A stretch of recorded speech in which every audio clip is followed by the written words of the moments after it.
Halo Jabra Tim. Ada sesuatu yang lagi rame nih. Lu harus kasih dia kesempatan lagi. Di atas kertas lo semuanya harusnya menang. Ada bahasan yang paling ditunggu-tunggu.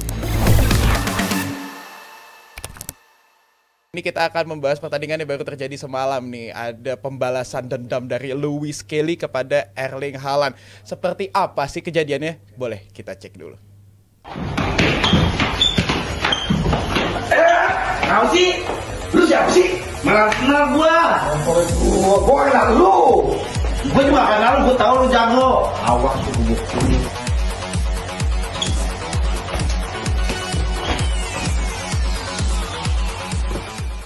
Stay humble,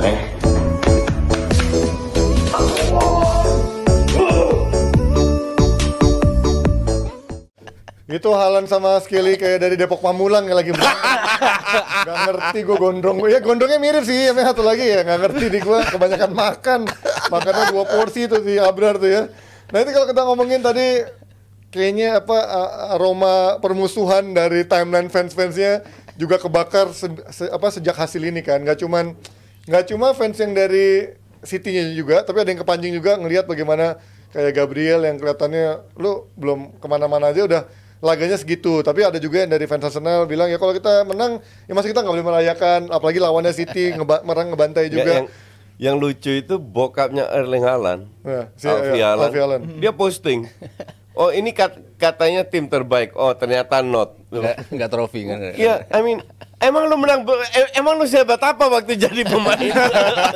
Kalau Alfie Haaland sih, gila lu. Itu kan zaman masa-masa kegelapan aja. Itu kan zaman City sebelum duit oil dollar masuk kan. Iya, City balik degradasi lah ibaratnya. City yang tiap tahun bersaing agar nggak degradasi kan. Iya. Masih dia yang komen. Udah ini cuma 1 match santai aja kali. Dia benar-benar akhirnya kepancing juga, dan fans itu juga udah lama gue nggak ngeliat kepancing kayak gini kan. Iya. Karena kalahnya 5-1, terus juga emang ya tapi wajar lah bumbu-bumbu rivalitas gini. Tapi kalau ngeliat dari kekalahan 5-1 ini kan gila sih ngeliat City yang kayaknya kita hampir nggak pernah ngeliat City dibantai seperti ini gitu. Lu apa yang lu lihat, coach lu deh secara permainan? Lawan Sporting aja 4-1 ya. Iya maksudnya ini kan bener di era ini berarti bener sehancur ini kan. Tahun ini tak hancur-hancuran sih. Mereka kebobolan 4 gol kan dalam 4 gol dan lebih ya musim ini 4 kali loh. Spurs mereka kalah 4-0. Iya. Ya tadi Sporting, terus tetap sekarang Arsenal 4-1. Iya jadi ya memang. Jadi bukan hal yang aneh. Seburuk itu permainan dari City ya.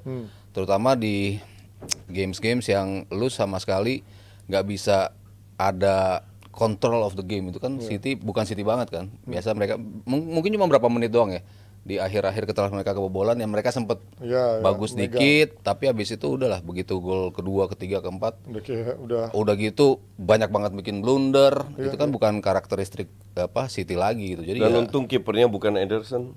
Iya, gue bilang juga si ini apa yang gue lihat dari seorang Pep kepada Ortega sih ini? Gue masih inget ada 1 match kalau nggak salah lawan Arsenal juga ya. Apa? Dulu. Bagus banget man. Ya one game itu ya. Ya sekali bagus, 5 kali bapuk. Cuman ini kan nggak bisa salahin Ortega juga. This tim tahun ini tuh hancur-hancuran. Dan ini salah satu kalau gue bilang salah satu kesalahan City tidak meregenerasi on time. Ya, benar. Terlalu ngandelin pemain tua, dan pemain-pemain ini udah tuanya emang udah harus diganti musim ini. Harusnya 2 tahun yang lalu mereka mulai melakukan regenerasi ya. Pemain kayak untuk gue Bernardo Silva, Gundogan, Kovacic di tengah sih terutama De Bruyne itu ya. udah lewat. Kalau backnya kan John Stones, Akanji juga udah lewat kalau gue bilang. Iya. Nah, Gvardiol 100 juta ya itu, worth it nggak? Enggak kan? Kan ada Abdul Qadir sekarang 20 juta. Yang jadi masalah juga pembelian mereka. Savinho, Doku, Nunes nggak perform juga semua. Calvin Phillips 2 tahun lalu, 3 tahun lalu. Kevin Phillips terus namanya? Ya sekarang si Marmut sama Kodir, sama David Reyes sama Kodir ini ya nggak tahu juga bisa perform atau enggak. Ya kan harusnya pemain-pemain muda ini kan 2-3 tahun lalu dibeli dan pelan-pelan dimasukin kan. Tapi sekarang sudah lu harus rombak total tahun depan. For sure rombak total. Walker udah dibuang. Ntar siapa lagi tahun depan itu minimal 4, 5, 6 pemain Oh ya, kalau nggak dapat sanksi ya. Nah, tapi kayak udah yakin nih dapat sanksi kalau udah perpanjang kontrak Guardiola, Beli beli pemain. 3 pemain, Sanksi mungkin justru duit doang paling. ini yang dibilang Hanif dan untuk gue make sense. Mereka sekarang beli 3 pemain karena kemungkinan sanksinya itu di berapa transfer window nggak boleh beli. Oh, kayak embargo gitu, oke. Ya. Jadi mungkin 3 transfer window nggak boleh beli, summer, winter summer atau 2, terus denda uang atau pemotongan poin mungkin nggak banyak, maka dari itu untuk mengantisipasi hal kayak gitu mereka beli duluan. Ya bakal hancur dong untuk 3 jendela transfer ke depan kalau Iya, pemainnya Abdul Qadir, iya David bisa. Luiz ini. Dan Arsenal tetap nggak juara. Ya. Ya gimana Mas? Arsenal di bawah Arteta ya. Lu kalau ngelihat ini Pep ketika kemarin udah dikit ada momentum untuk menyamakan kedudukan gitu kan, kok dia malah tetap bermain dengan apa ya, high risk banget dengan kemarin. Banyak banget gol-gol Arsenal sebenarnya dari counter-counter yang tipe semua gitu kan. Iya, Dan memang kayak Partey ya gol jatuh dari langit lah. Iya. Tapi kan itu sebenarnya skema yang harusnya bisa lo hindari kalau mainnya lo sedikit lebih waspada lah. Tapi gue kredit buat Arteta sih untuk skema yang dia mainin gitu kan. Oke. Dia bisa main dengan Tapi skemanya kan nggak berubah seperti biasa. cuman di beberapa games ketika City udah mulai naik, long ball dari si Raya kan terus-terusan tuh. Iya, Oh iya, Iya, itu, itu kan kan memanfaatkan ruang Betul, aja. dia Jadi ubah gue nggak itu. ngelihat banyak perbedaan, perubahan Iya. dari Ya, pemain. justru Arsenal. yang simpel-simpel gitu, yang ketika dia ngeliat City udah mulai agak nyaman nih mereka megang bola, gue lempar ke jauh. Gue nggak peduli rebutan menang siapa nanti di sana. Iya. Tapi yang penting City jangan kan dulu nih. Iya. Berapa kesempatan. Nah itu yang membuat City nggak bisa, gue bilang tadi, nggak bisa punya control of the game dalam durasi yang cukup panjang. Jadi ketika mereka mulai nyaman sama Arteta, Raya yang tadinya ya banyak build Cuman up. nyamannya musim City musim ini ya, bukan hanya match kemarin. Musim ini nggak ada kreativitas, Iya, Ya itu. nggak ada end passing. Kita bisa bilang Haaland jelek musim ini. Siapa yang supply dia? Berapa supply dia kemarin dapat? No, it's every game kayak begitu Satu loh. gol itu doang Iya. supply-nya kan. Kecuali pada saat Kevin De Bruyne agak fit. Iya, Kan dia sempat 3-4 match main. Baru. Iya menang-menang gede lagi. Iya, baru menang-menang lagi kan. Gak ada Kevin De Bruyne, jeblok lagi. Iya, rotasi. Baru kemarin menit 70 udah it's too late. Dan berapa game kan kebukti City tuh di babak kedua bisa bounce back Iya. dalam berapa pertandingan gitu kan. Masuk kemarin di Liga Champions kan. Iya, first half Babak pertama kayaknya jelek banget, babak jelek kedua dia banget, bisa babak kedua. bounce Nah itu back kan yang dikhawatirin sama Arteta, mereka bisa balik lagi, makanya dia jangan kasih bola deh ke City, jangan kasih bola deh ke City, dia lempar mulu ke jauh-jauh ke depan gitu. Jadi ya kombinasi antara itu sama ya tadi gue bilang control of the game-nya kan nggak bisa, dia nggak mau ngasih sampai satu babak lah, 40 menit kedua mereka megang game disempitin lagi tuh, cuman berapa belas menit, 20 menit lah mereka bisa pegang permainan. Dan keberanian dia untuk merotasi pemainnya, kayak dia tetap prefer seorang Skelly yang memang ya sebelum-sebelumnya juga bagus dibanding seorang Calafiori yang sebenarnya udah fit karena tetap milih Skelly, dan juga kemarin pergantiannya dengan masukan si Nwaneri dan juga akhirnya impactnya juga cukup bagus. Oke dong, berarti dia secara reaksi dan juga taktiknya gimana menurut lo berdua dari Arteta memainkan main-main muda ini berani? Iya, bukan berani aja, tapi ya nggak terlalu banyak pilihan juga. Skelly ini kan akhir-akhir ini main cukup bagus, makanya dipasang terus. Calafiori baru sembuh dari cedera, nggak smart juga untuk dipasang terus, ya kan? Iya. Jadi kalau lu pemain yang lagi bagus, nggak ada salahnya. Itulah kenapa Yamal bisa main terus, karena dikasih 1-2 kesempatan dia perform, ya dimainin terus. Iya. Itu juga kasus dengan Pedri, Xavi dan lain-lain. Kecuali pemain muda dimasukin kayak City itu, siapa itu Kodir itu masuk katro ya diganti. Kasihan ini pemain juga kan. Iya. Nah tapi mempertahankan Skelly untuk gue make sense. Yang gue nggak make sense kan Thomas Partey jadi bek kanan. Iya, iya. Nah, dan akhirnya Malah di dirubah posisi kan. aslinya bagus dia. Iya, dan akhirnya dirubah kan. Timber memang lebih bagus sebagai bek kanan, dia digeser ke depan, bukan Jorginho tapi Partey. Dan kemarin tuh di luar golnya yang deflect. Tapi secara overall gue itu nggak pernah kritik permainan Arteta ya. Yang gue kritik kan pembelian pemain, pilihan pemain. Kayak sekarang lu nggak beli apa-apa lagi. Iya, udah habis bahkan ya. Iya. tanggal 3. Dan Havertz depan gawang kagak masuk. Untungnya golin satu. Iya, untung menit 70 itu gol. Kalau nggak gol, waduh, Tapi bahaya. yang giran gawang kosong lah. Kalau itu real striker, itu akan gol. Anjir kayak fan football anjir. Ngerti nggak? Iya, iya. Dia butuh terlalu banyak peluang untuk bisa cetak gol. bukan salah Havertz juga, karena dia bukan real striker. Iya. Nah ini nggak dilihat ya, sekarang orang udah ya kita nggak butuh striker kayak Gapsus main 2-3 match beruntun cetak gol, habis itu cedera, terus lu punya siapa? Tetap nggak beli. Iya. Jadi ini yang gue selalu kritik Arteta, nggak akan kemana-mana. Iya. Sampai ini kan jam 11 nih, jam 11 malam sana. Berarti mungkin jam 6. berapa? Jam 6 pagi sini. Itu deadline-nya selesai. Iya. Yang kabarnya sih masih ngotot buat dapetin striker, tapi gua nggak tahu lah. Watkins. Salah satunya Watkins. Kan udah gagal kan? Iya, udah langsung ditolak kan. Tapi mereka masih mau nyoba lagi sih. Siapa lagi Untuk yang dapat striker. yang nganggur sekarang? Kayaknya susah. Udahlah, lu sebagai fans Arsenal nikmati aja. Matias Tel katanya mau juga. Matisel tapi kabarnya Tapi kan dia malah bukan striker juga. Iya. Dia kan jadi nomor 9 kan. Lu nggak akan tahu karena ini orang pemikirannya udah nggak logis. Ada Moiskin dari Fiorentina. Waduh.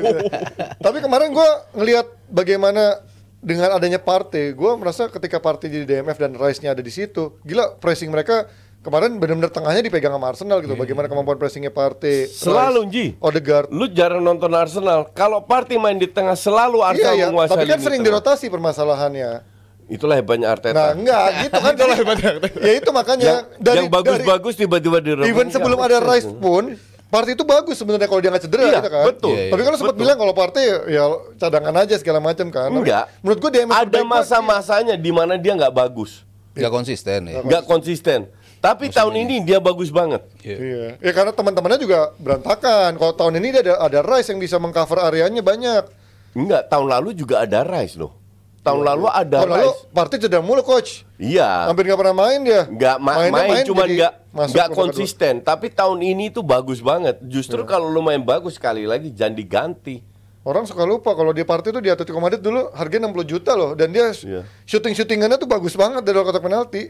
Dan kalau kemarin lihat Rice, emang apakah peran terbaiknya emang perlahan dia akan seperti ini juga di kedepannya, termasuk di timnas Inggris, bukan lagi menjadi nomor 6 yang Iya. di depan back, tapi ya maju ke depan juga nomor 8 sekarang. Iya, ya tergantung siapa partnernya. Bukan 8, dia itu lebih ke depan lagi.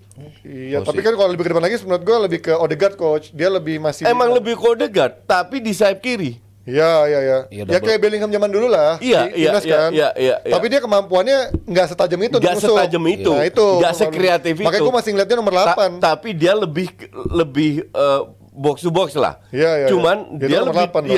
iya nomor 8, cuman nggak nomor 8 seperti Iya, box iya. to box yang kita kenal. Iya. Dia benar-benar ditaruh untuk agar okupansi di lapangan itu Iya. sesuai, ada dua Rapet banget dia. pemain yang mengatur permainan. Iya. Partey di belakangnya, Iya, di iya. kanan Odegaard, di kiri Rice. Itu yang jadi bikin susah banget kemarin berkembang dari City permainan Iya, pressing itu. kalau pas gelandang bertahan, kalau gelandang bertahannya Jorginho, dia nggak selepas itu mainnya. Iya, benar. Karena kan Defense-nya jelek Jorginho. defense-nya nggak sebagus Partey. Sementara dia harus cover ke bawah juga gitu. Iya. Sementara kalau lu punya Partey dan di beberapa pertandingan dia main bagus terus, ya itu ngebebasin Declan Rice untuk ke depan, dan dia lumayan lah di depan tuh jauh lebih bisa ngeksplor sisi lainnya dia. Selain kan biasanya kan kalau kita mundur ke era dia sebelum ke Arsenal kan lebih banyak tackle, lebih banyak defensif atribut yang ditunjukin gitu. Tapi di sini ternyata ya dia punya kemampuan untuk bisa masuk ke tengah. Tapi kalau lo lihat dari perbandingannya pressingnya Arsenal sama City, beda banget nggak sih coach? Karena gue ngeliat Haaland pressingnya males. Kemarin itu Marmus Enggak, males. kemarin itu bukan City yang kita kenal. Iya. I mean kita kenal City itu berapa 6 tahun 5 kali 8 juara. tahun lah, udah. Tim Oh, yang 5 tahun terakhir tim ya. yang menakutkan Empat- kalau Iya. City. 4 kali juara beruntun. Ya 4 kali juara beruntun, terus 6 tahun 5 kali juara, ya kan? Iya. Dan mereka memiliki semua. Mereka dan kita sebagai penonton netral kita sangat enjoy, fair aja. Iya ya. Whatever kita enjoy kalau City main, ya kan. Tapi tahun ini kan ini benteng yang dibangun sama Pep ambruk. Iya. Jadi City tahun ini nggak bisa kita ngepresnya setengah-setengah. Iya, jelek banget ngepresnya. Terlalu banyak kesalahan, positioning banyak apalagi kalau Rico Lewis main, gue bilang Rico Lewis main pasti kalah. Dan itu terbukti 95%, ya kan? Dulu transisi 3 touch aja udah bisa pada depan. Iya. Karena sistem ini begitu sulit untuk dilakukan, terutama decision making. Kapan lu passing dan kapan lu harus dribbling. Ya. Nggak semua pemain bisa itu, dan pemain-pemain baru, that's why pemain-pemain baru keteteran. Iya. Di klub-klubnya mereka nggak biasa, dan banyak pemain yang benar-benar butuh waktu setahun. Contoh Grealish lah, Itu pun jelek lagi abis Iya. itu. bukan sebenarnya nggak dipasang itu bikin gue bingung. Pas dia satu musim dia belajar, satu musim bagus banget kan, terus Rotasi lagi. juara Champions League kalau nggak salah. Iya, Ya. iya. Musim kedua. Habis itu nggak dipasang lagi, 2 tahun terakhir Ada itu Doku kan, masuk. cadangan terus, Iya. kan? Tapi udah setahun dia nggak golin juga kan, makanya Iya. ya emang nggak ada kontribusinya. Emang. Tapi dia udah paham sistemnya, sementara Doku sama Savinho gue lihat masih belum. Nah, kalau lu bermain dengan sistem City, 2-3 orang aja nggak ngikutin, Iya. ambruk ini tim. Ya, Iya, ya. iya. Bener-bener ambruk. Beda kalau lu ngadelin skill. Iya. 2-3 orang nggak ngikutin masih oke. Iya. Itu kan yang menjadi kelemahan Guardiola ya dalam tanda kutip ya. Ketika sebuah sistem rusak satu aja, ya di Iya. Barcelona kan gitu kan. Iya. Begitu Iya. lo menyerang high press, high defense line, hilang bola di depan aja, Messi kejegal gitu. Udah counternya kan langsung bolong gitu. Nah, semua kalau sistem lo personilnya ada, dalam hal ini Rodri Rodri gitu ada, yang untuk bisa ngebatasin nutupin transisi itu. pertamanya Itu kan ya. nggak ada. Iya. Itu ya makanya Kovacic, anjing. Justin bilang ambruk, bener-bener ambruk sistemnya. Kalah smart kan. Iya. Kovacic sama Rodri itu kalah smart. Iya, Jadi jauh lah. sedikit ruang 2 meter yang di cover sama Rodri, sama Kovacic nggak di cover. Nah, celah ini gampang dimanfaatkan. Kalau Aryo bilang salah satu kelemahan Pep itu betul, tapi jangan lupa juga dengan sistem ini Pep meraih Iya, puluhan betul, trofi. betul, Iya, iya, iya. Asal Iya kan? asal nggak ada yang rusak di skemanya. Iya. Oh, nggak ada Rodanya nggak ada- rantainya Puluhan trofi, nyambung dan gitu ya. kalau ada rusak ada yang digantikan. Tapi musim ini somehow pemain yang diandelin, terutama yang menurut gue, Foden. Kevin De Bruyne, Bernardo Silva, Foden, Iya, 3 itu nggak jalan. flop. 3-3 flop. Apalagi belakang ya, aduh. Ya, Tapi kalau ngomongin belakang, gue malah Belakang gua lebih nyorotin menyedihkan. ke tengah malah coach, karena Bernardo Silva kemarin di DM kemarin hancur banget, dan gue ngeliat gol pertama. Tiap match itu hancur dia. Tapi kemarin gol pertama itu menurut gue jadi karena coach Pep ini sekarang coba untuk adjust taktik. Gue ngelihat juga di attacking wingback ini mulai maju, di tengah nggak ada yang cover coach, dan Bernardo di sana nggak bisa ngisi kekosongan itu. Itu bukan tugas dia juga sebenarnya. Dia itu main di mana-mana bisa pada prinsipnya. Tapi kalau lu harus mengcover sebagai seorang DM, mengcover begitu banyak meter, nggak bisa. Karena Kovacic Yang lu sih harus sama lakukan adalah salah satu prinsip yang dilakukan Pep adalah defense itu ke depan. Artinya pada saat lu kilang bola, ngepres ke depan sehingga DM-nya ini nggak keteteran. Iya. Itulah kenapa Busquets kelihatan hebat, karena ngepres. temen-temennya ngepres semua sehingga dia nggak perlu butuh banyak waktu. Yang dia lakukan adalah menutup ruang yang masih kosong. Dan Nah, banyak kalau opsi dia operan jadi DM, 2 pemain atau 1 pemain nggak ngepres, lu keteteran sebagai DM. kayak Busquets akhir-akhir juga. Iya, Ya kan? kayak Iya. Busquets Yang cover akhir-akhir. harianya buset segede Iya, gini iya. kan. Keteteran, Luas Busquets banget. pun nggak bisa apa-apa. Nggak ada opsi operan juga kan. Betul. Dia Ngerti nggak? Jadi dibilang salahkan Bernardo Silva, ya dia bukan DM, bukan Temannya Rodri. Kovacic yang juga Tapi- goblok Kovacic gitu kan. juga itu Iya, tapi tim pemain-pemain yang lain ini yang kurang Iya. paham apa yang diinginkan oleh Pep. Makanya Pep ini stres sekarang nih. Iya. banget. Sampai akhir tahun nih. Dan kayaknya memang akhirnya backnya pun juga benar-benar nggak ada yang bisa firm gitu ya. Musim Iya. ini rotasi terus, jelek terus, ada yang gantian juga Ya, cedera. satu tim jelek Iya. tiap match gimana lu mau rotasi? Dia bingung tuh, backnya Akanji dulu ada Ake, Stones pun main juga bikin blunder separah itu. Ruben Dias. Kipernya juga rotasi mulu gitu kan. Ini kan dia sama Ake cedera. Iya. Kalau nggak Akanji sama Stone nggak main itu. Iya ya. Tapi Ake pun juga terakhir-terakhir juga nggak bagus mainnya waktu dia ada gitu kan. Jadi memang Tahun ini kurang juga. musim Tahun ini- lalu bagus iya, Ake. tahun lalu bagus. Ya tahun lalu kan dia juara juga. Iya. Hampir semua pemain Backnya berkontribusi Walker lah. hancur banget musim ini kan sebelum Iya, dijual iya. ke Milan. Titik lemah City musim ini Walker kan gue bilang ya nggak heran akhirnya dia dilepas karena ya banyak banget itu dari kontribusi gol tuh ya dari Ya dari jeleknya dia. lu buang Walker, lu ganti Rico Lewis. Hancur juga. Sekarang ganti Nunes, nggak kalah hancurnya. Dan semua ya lini belakang gimana sih? Lo biasanya lo ngeliat City yang begitu nyaman di lini belakang, rotasi apapun kan dia mau mainin Dias kayak dulu kan, Stones kayak Akanji siapa ya solid aja kan biasanya kan lini Iya, belakang mereka gitu. Tapi sekarang ya lo nggak bisa lihat dia gitu. Siapapun yang kombinasi yang tadinya works nih musim ini kok nggak works. Blunder ya kemarin 2 gol kan dari blunder juga. Stones tuh parah banget menurut gua kemarin yang golnya Parah, siapa pun juga iya. dari dia juga kan yang nggak bisa ngejagain juga kan. Makanya Stones kan biasanya digeser ke tengah. Gelandang bertahan. Iya, karena di belakang parah. Dia kalau nggak ada Dias berantakan. Dari awal masuk udah parah Stones itu. Akhirnya digeser ke tengah. Nah, sekarang nggak punya orang di belakang. Iya. Mau nggak mau lu taruh di belakang. Ada Abdul Qadir.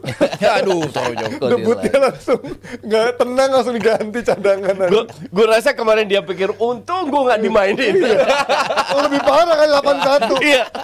Padahal mungkin kalau kemarin misalkan Abdul Qadir main Stones jadi DMF ya mungkin better dari si defense kali ya. Gue rasa dia deg-degan kemarin di bench. Semoga gue nggak dimainin. Semoga gue nggak dimainin. 2-1, 3-1. Berapa kali disorot itu mukanya dia di bench Iya. kan? Yang waktu Stones blunder tuh. Itulah dia lagi berdoa semoga gue nggak dimainin. Semoga. Gua ada teman, gua ada teman. Ada teman, Gitu katanya. lebih tepat itu kayaknya. Ada teman. Oh, senior gue bego juga. Kemarin kan katain gue bego, senior gue juga bego gitu kan. Oke, itu dia dari Manchester Biru yang kemarin dibantai 5-1, tapi juga ada MU yang tidak lain dibantai juga, bukan dibantai sih, kalah juga tapi di kandang menghadapi, ya kita lihat kemarin gimana ya. Sabar dulu Mas Paji. Sebelum masuk MUTV nih, Ya. ini ada saweran nih. Karena jarang-jarang nih ada saweran dari AC 500. Enggak, bukan jarang. Lu yang Lu jarang nggak datang. Mohon maaf. Asli Lu nggak tiap pernah kali datang, sawer ngirim Buat saya, 500. buat saya jarang sekali soalnya. Tiap Kalau bisa- Senin ini. Tiap Senin Asli sawer segitu. 500 selalu, minimal 500. Mbak Asi kalau live reaction boleh kali 510 ya. Nah. Tiap saya soalnya nggak pernah ada soalnya. Paling tinggi hasil 800 kalau nggak salah. Wah. Iya, satu hari. Pernah lebih deh kayaknya waktu juta pernah, di atas 100 juta juta ya? pernah, Iya. emang gila nih Asi nih. Bagus tapi gilanya positif. Gilanya positif. Gokil maksudnya. Gokil. Kita bacakan dulu Mas Paji di komentarnya deh. Selamat hari. Wah, ini Dia domba koci, Arsenal dia. emang fansnya Arsenal Koci. nih makanya ngatain Ini City member nih. gue. Nomor dia. 5N1N Koci. Namanya enjoy the moment ya, harus kita nikmati kan. Sayang fans City cuma dikit yang bisa dibully. Nah, susah emang kalau fans goib itu emang agak sulit. Ini juga kita lihat ada dari Fuad Gunners. Hari Senin ini ada 2 Manchester yang masuk gua. Udah last minute transfer window. Kira-kira Arsenal beli pemain gak Koci? Enggak. Ada juga Gunners sih. Oke, terus prediksi dari Gio. Geo. Prediksi Atletico di La Liga musim ini bagaimana? Tadi kayaknya dibahas dikit ya Koci ya. Seru sampai finish pasti. Ini Seru sampai finish Palestino tapi juga. tetap Madrid kayaknya ya kalau Iya, menurut ini juga selalu nih. Coach Edi. Palestina dia juga selalu Senin ya. Pelé ada, Pelé juga 100.000. pakai 3-4-3 seperti MU, sempat kesulitan di awal musim tapi kini sudah bangkit. Cuma kalah 2 kali dari 13 pertandingan terakhir, itu fakta Dibilang menarik. bangkit. Lu Enggak bangkit, juga, menang lawan masih MU gak bisa bilang bangkit lah. Rank 12 my friend, nggak bangkit itu.